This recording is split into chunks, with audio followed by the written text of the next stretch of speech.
Hi everyone and welcome to another Darthozzie Star Wars Collector's Corner. I'm Darthozzie. And I'm his apprentice. And today, what have we got, mate? The Death Star playset. Yeah, which is a bit of a passion project for me, so we'll be back in a sec and we'll have a look at it.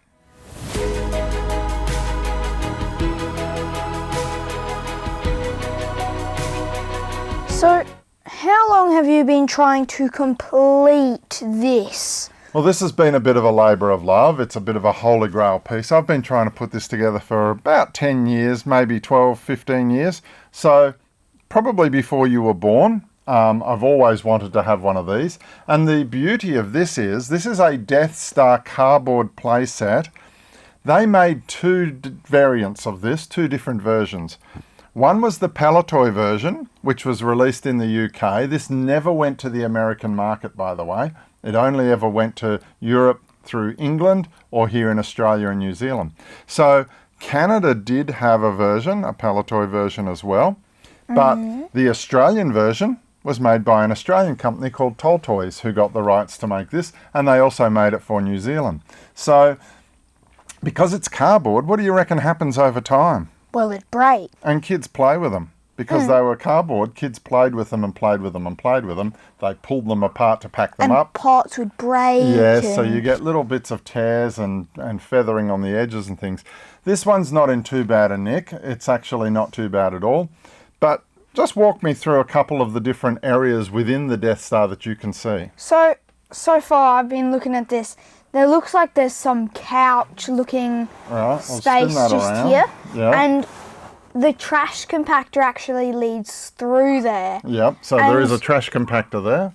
The trash compactor, though, obviously you can't enter it through that side. No. The trash compactor brings you down to the trash compactor area. Yep, But so there's the entrance there. Yeah, as I can see, there's an elevator, there's people sitting in chairs, there's this giant tower, but the thing that I've been looking at the most, this top part. Yeah, and this is the hardest to get piece. This little piece of plastic that sits in a cradle here, this piece here is beautiful, but it is the rarest and hardest to find piece. The cradle that it sits in, which is just a plastic little, what would you call it, like a dish sort of thing. Yeah, can rotate around, obviously. It's where the gunner sits. So the gunner is supposed to sit atop the Death Star and actually fire the cannon guns that are here. Interesting thing about the cannon guns. Do you know? They move up and down. They do. They rotate up and down because there's tiny little peg holes that they sit in that allow them to pivot backwards and forwards. Because it's only very soft plastic, this turret here, they're a little bit flimsy and they get worn over time. The other part of it is, though, these are virtually the same as the ones on an X-Wing.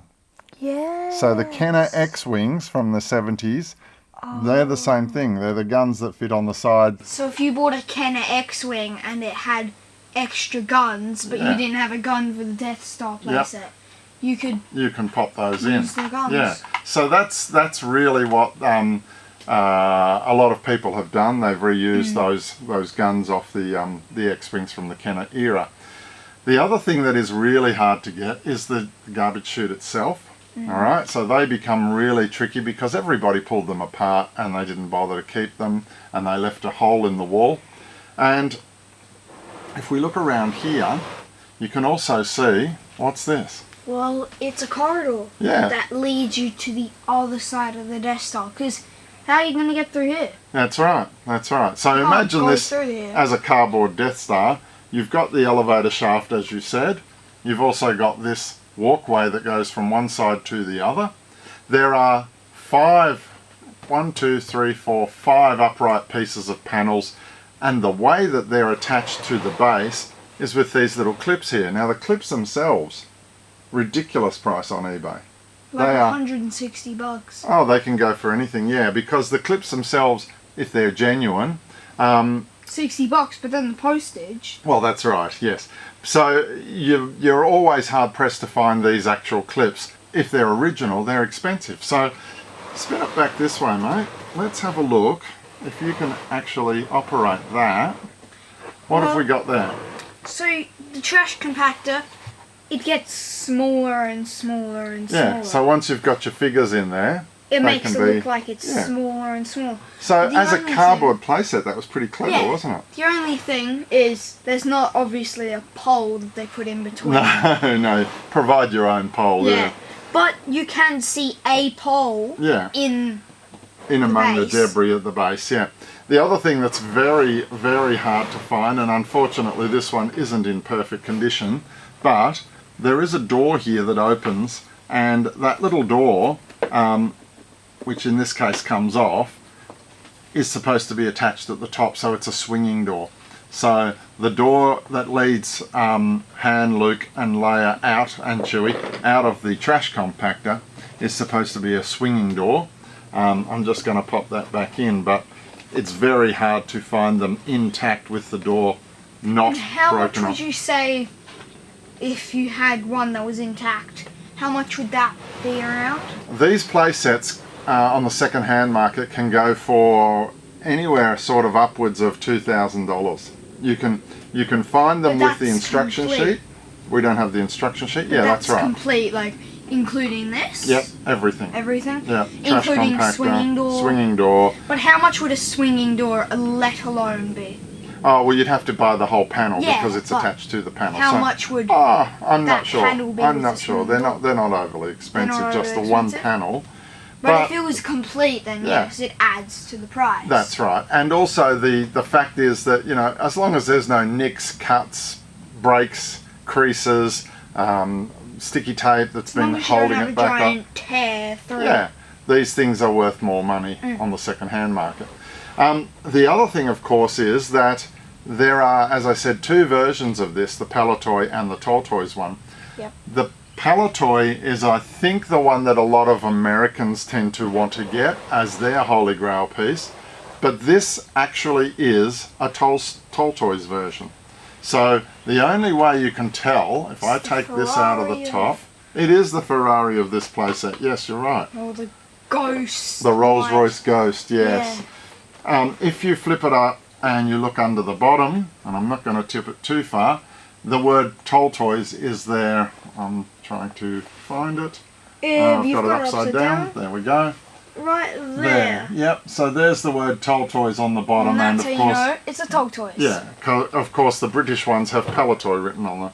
So the bases are very hard to find now, just by themselves. And on the back, you probably could have seen it has the 12 original figures. That's right. There's 12 original figures listed, including a vinyl cape Jawa is shown there in the picture. So, particularly for Toltoys, Toltoys being an Australian manufacturer, and also had the license for the Kenner, producing some of the Kenner toys here in Australia, they were the ones who made a vinyl cape Jawa that is much sought after, even more so than the North American vinyl cape Jawa, because ours came out in 1977. A lot of people think it didn't come out until The Empire Strikes Back, but the vinyl cape Jawa in Australia was the first release of a Jawa. It came on the 12 card back with Star Wars instead of The Empire Strikes Back as the logo, and it is probably the most sought after if it's on a card, obviously. But we have a vinyl cape Jawa, a Toltoys vinyl cape Jawa, and the one thing that's happened over time is that the limbs get discoloured because they are made of a compound plastic, so over time... Is ours discoloured? Yeah. So the legs and arms are slightly discoloured with a mottling sort of effect on them. We should populate it. Well, we will do that. Would you like to do that? Yes, but with the 12 original figures. How do you do it? Well, with a simple... And there we go. Ooh. We've got our 12 original figures down the front there. Can you see them? Oh, yeah. Yep. I can just see the vinyl cape Jawa, but still. Including a vinyl cape Jawa, that's right. So what we've got here is the playset, I guess, that is now populated, and we can, you know, we can move some of these figures to wherever we want. We can have Darth Vader up here fighting against Obi-Wan. We can have C-3PO in here. We can have C-3PO in there with R2.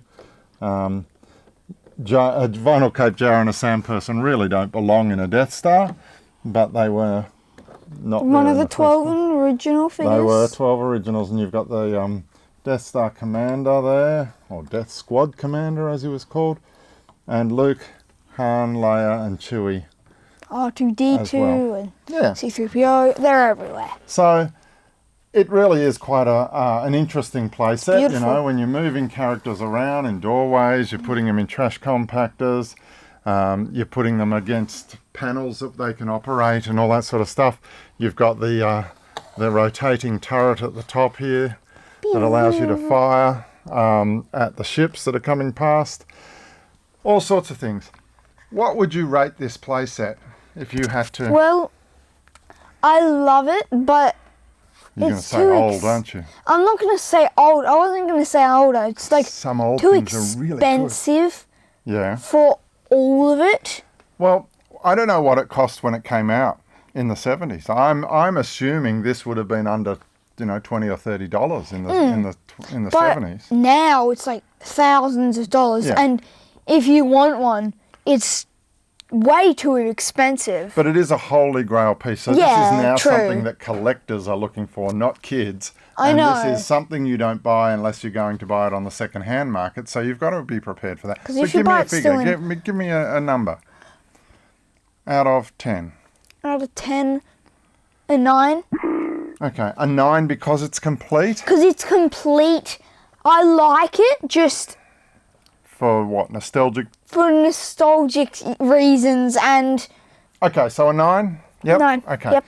Now, the other thing, of course, is that if you wanted to, people can actually send us some mail. They can talk to us about their sets, their play sets. If you want to do it the old-fashioned way, there's an address down below that you can send it to, a post office box address. And what else? Goodies Toys. Goodies Toys. And what do? Well, he sells Star Wars figures. And Marvel, so don't forget that too. And of course, goodiestoys.com.au, if you have a look at his website, a big range of the vintage collection, Black Series. None of not old stuff. No, not old stuff. More modern. And postage is? Free if you order over $99 in Australia. Correct. All right. And of course, don't forget, check out our Instagram. And if you want to follow us. And subscribe. Yep. Because if you subscribe, I get $1. Yes, so like, subscribe, and leave us a comment. We always check the comments. All right, that'll do for today. Let's go and have some fun and play around with all of these things. All right? Yeah. We'll see you next time on Darthozzie Star Wars Collector's Corner. Bye. Bye.